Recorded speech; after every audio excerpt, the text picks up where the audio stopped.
a cikin littafinmu mai suna Tsantsar Ƙauna.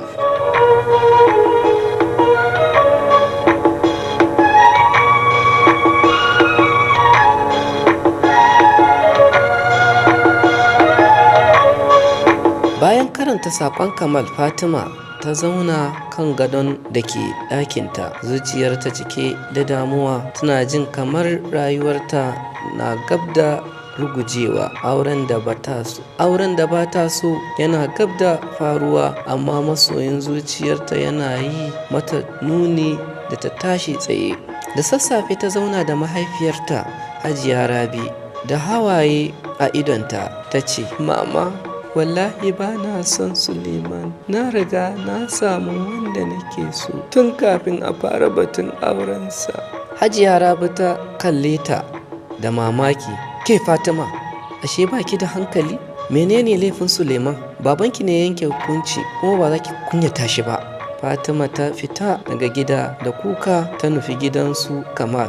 Bai da labarin za ta zo, da ya ganta a tsakar gidansu ya tsaya cak, idan ta ja, da ka ganta kasan ta ci kuka har ta gode ma Allah. Ta ce da shi, "Kamal, ina son ka, so na tsakani da Allah." Cikin shashshekar kuka Fatima ke faɗin, "Kamal, kadda ka bar ni na auri wanda zuciyata ba ta so. Zuciyata da kai ta saba, karkasa ta cikin damuwa." Cikin ɗimuwa ya ƙara kallon Fatima tare da faɗin, "Fatima, ni ma ina son ki.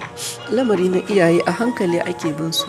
Ki bar komai a waje na, zan je gidanku na yi magana da baba." Ta ce, "Kamal, ina son ka, so na tsakani da Allah." Ranar Lahadi Kamal ya je gidansu Fatima sanye da kaya masu tsafta, shiga irin na mutane masu kamala. Zuciyarsa cike da tsoro ya gabatar da kansa gaban Malam Abubakar, mahaifin Fatima, yana faɗin, "Ni ne Kamal, ɗan makwabcinku. Ina son ‘yarku Fatima, kuma ina neman izinin aurenta." Ɗakin ya ɗauki shiru kamar babu rai. Malam Abubakar ya zaro ido ya ce, "Kamal, kai da tunaninka za ka iya wuce Suleiman da ya dawo daga China?" Cikin natsuwa Kamal ya ce, "Ina da ilimi, ina da sana'a, kuma ina son Fatima da gaske. Duk da bani da kuɗi kamar Suleiman, ina da zuciyar da za ta girmama ‘yarku fiye da dukiya." Fatima ta shigo ta zauna kusa da Malam Abubakar cikin muryar tausayi ta ce, "Abba, don Allah, ni Kamal nake so, don Allah kada ku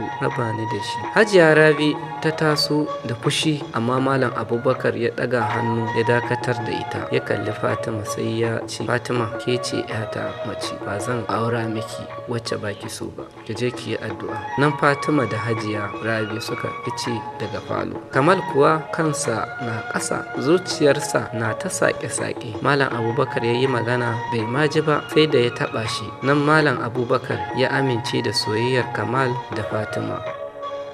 Mu haɗu a kashi na gaba.